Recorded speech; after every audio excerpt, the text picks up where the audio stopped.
गेले नदिया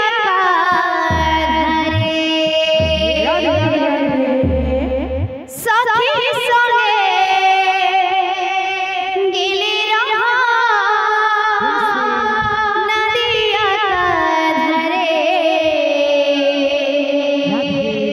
ओहो रे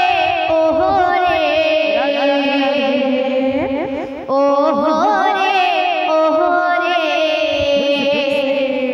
नागर टाना छरे ओहो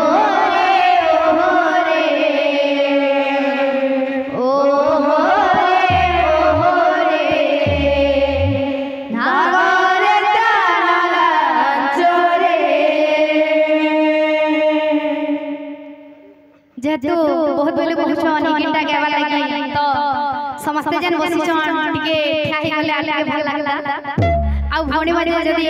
नाचवाले चाहछन वाले स्टेज पे आसी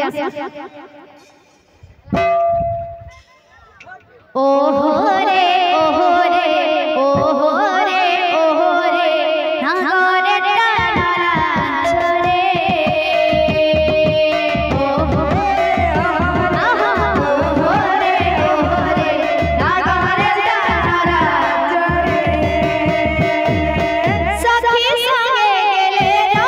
नदिया धरे सखी संगे गेले नदिया धरे सखी संगे गेले नदिया धरे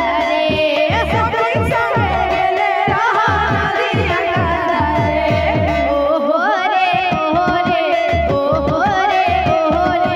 नागर टाना छरे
झूला पाना तमा झूली जनता ना तमा